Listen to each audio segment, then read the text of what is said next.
Where do we go when we sleep? What are dreams but echoes of trauma that we register beneath the black stillness of nothing? We are nothing. Sinister Narratives presents.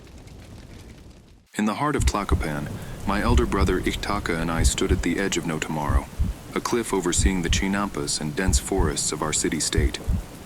Ixtaca's sinewy strength was known to all, a force to be reckoned with. He had our father's strong face and our mother's gentle eyes. Beside him, I looked like a stranger, just an acquaintance. I didn't resemble our mother or father, nor any ancestor within recent memory. The elders said that I exuded a nefarious intensity, my mind sharp and calculating, but really I was just a quiet boy of 15. I didn't engage in the affairs of others, but when the gods called, it was always an honor to fulfill one's duty.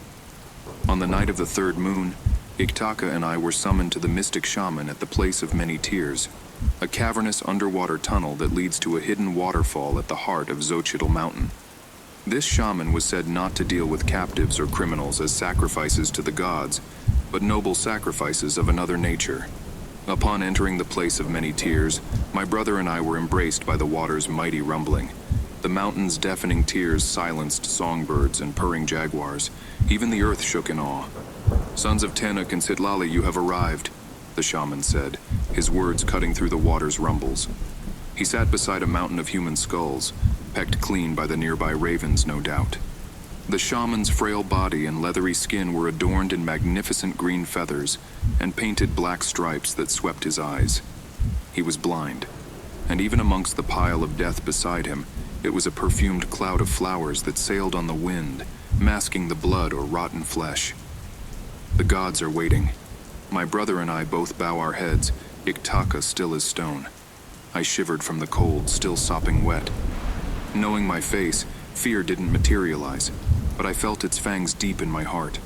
The gods have chosen you for a sacrifice, but we must first determine who is most worthy to be delivered to the gods. Elder brother, hunt and bring me the pelt and claws of a wolf. Younger brother, hunt and bring me the pelt and fangs of a jaguar. Do not fail us.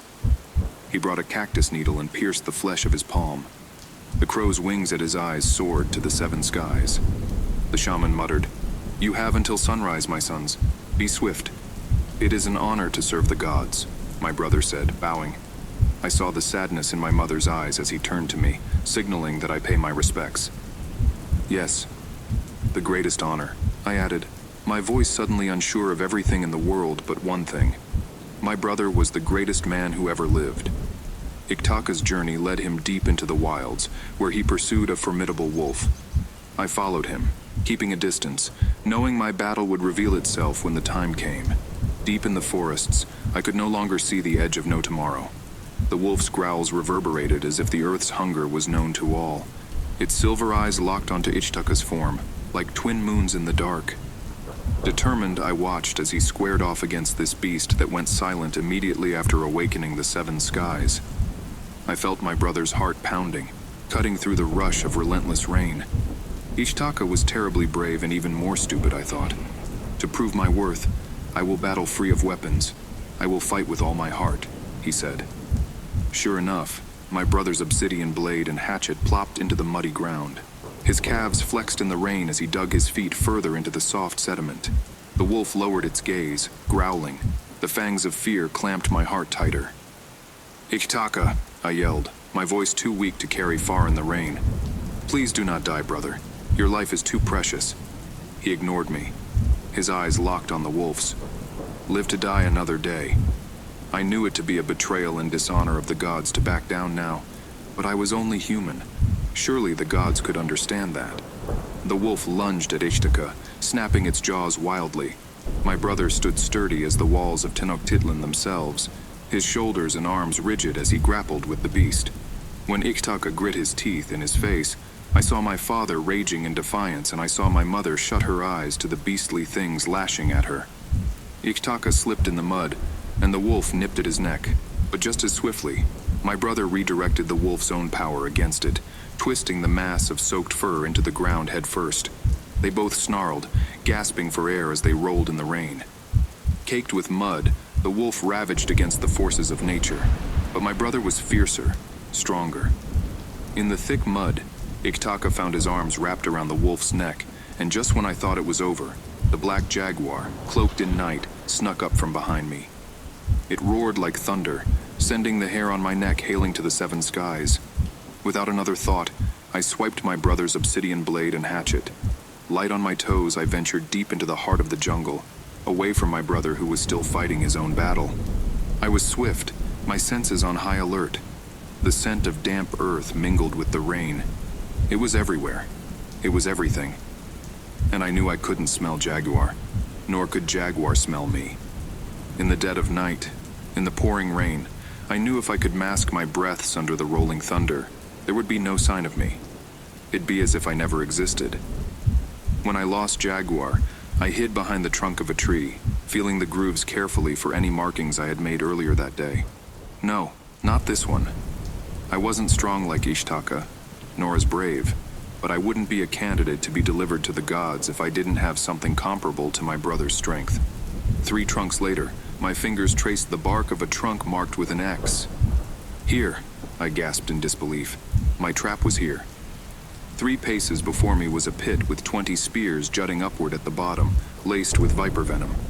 The trap masked with moss, leaves, and other things. But then, any hopes of a strategic battle died as the pouring rain ceased. It was suddenly quiet. Too quiet. The morning sun pierced through the muddy clouds in the 7 skies. My heart sank as I was no longer invisible.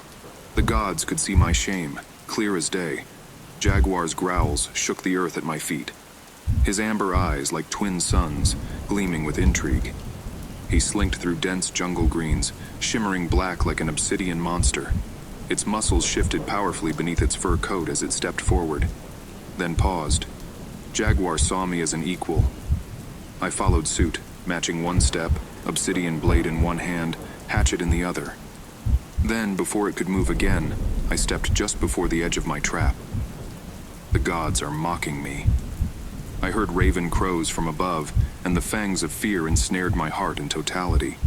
My foot dipped in water, never touching solid ground, and I retreated. My pit of spears had become a pool of murky water from the abundance of rainfall. It was useless now, and I was as good as dead. Hot tears spilled furiously down my face. Jaguar engaged with unwavering resolve.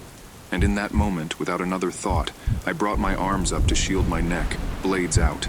It lunged at me, stupid beast. It plunged into the pit, nowhere close to being the victim of the venomous spears at the bottom. But overwhelming surprise erupted from the black beast's gaze. I heaved the hatchet with all my might. I won't run. I won't hide. The hatchet lodged into its neck. Jaguar roared straight into the 7 skies, and I roared back. It plopped out of the pool, a sopping mess, and I jammed my blade into one of its eyes. There was a squelching pop that gave me tremendous joy, and I felt the fangs of fear freed from my heart. Jaguar shrieked violently. I thought my eardrums would explode. Distracted, its claws lashed at my chest and I fell back. Flat on my back, it lunged again, blood pouring down its face and neck. I held the obsidian blade before me, shielding my neck for dear life. The black beast was sluggish. I knew it. As its jaws drew near, its hot breath that reeked of rabbit and rotten flesh lifted my hair. I snatched my brother's hatchet from its throat and slashed its neck again. Blood rained down my face, my arms, my chest. Was I drowning in the thick of red? With the obsidian blade, I slashed wildly at its face, fearful of its fangs. Blinded by blood. But I hit my mark. Another squelching pop ruptured. I had blinded the beast, and it bled out all over me. Its mountainous body lay limp. With the weight of this magnificent beast sprawled over me, I almost suffocated as my lungs ravaged for sips of air. I slid out from under the beast with a charged grunt, bloody knife still in hand. Flat on my back, the sun's light shone on me as I gasped greedily for air. Footsteps approached, and I rose like lightning, my raggedy body drenched in jaguar blood and the tears of the 7 skies.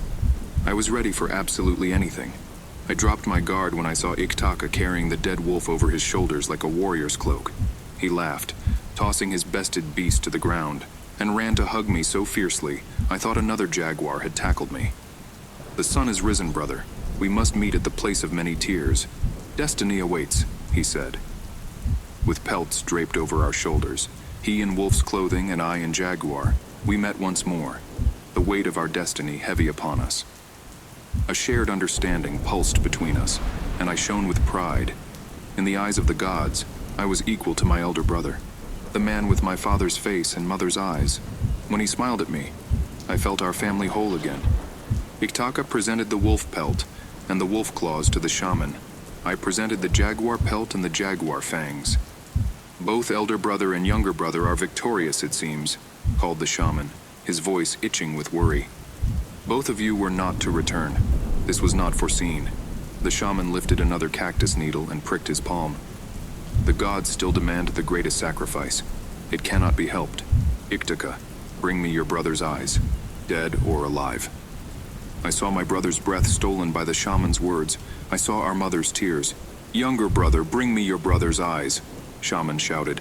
Dead or alive, are the gods not clear? It is the greatest honor, my brother choked on his words, to serve the gods. Shaman brought a hollowed gourd to his lips and drank in their honor. The fangs of fear you feel clamped onto your heart. There is no sacrifice greater than love. Shaman tossed 2 obsidian daggers, one to each of us. This is love. Tears spilled down my face, faster than Jaguar could ever make them fall. Without another thought, I yelled, cutting through the rumbling water of the place of many tears. My voice pierced the edge of no tomorrow. No, it's not. The gods are wrong. I don't want to die. I don't want to kill you, brother. The gods are wrong. Iktaka lifted the obsidian dagger, and I saw our father raise it at me.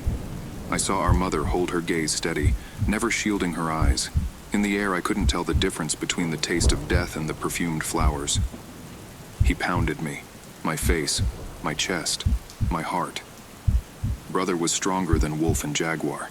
His fists raged like thunder.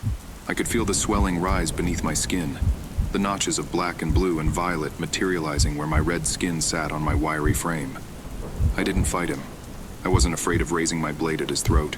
No, Iktaka was too strong, too fast, faster than I could see or think.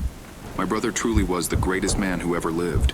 He pinned me to the ground, dagger at my throat. He didn't cut me on purpose. I knew that. My greedy breaths guided the edge of the blade into the skin of my throat. It's been decided, muttered to me and only me. Beneath the rushing waters of the place of no tears, beneath the blanket of perfumed flowers masking the scent of death, beneath the peak of the edge of no tomorrow, the gods could not hear us. For a moment, it was as if we did not exist. I am the greatest sacrifice, Iktaka muttered. What? Still on top of me, Iktaka jammed the obsidian dagger into his eye socket. It rained crimson over me.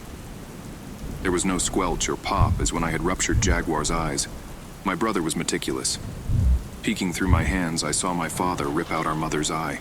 She shed tears of scarlet. Iktaka offered me his eye in the palm of his hand. Now, brother, take the other, he whispered daringly. This is love. This is sacrifice.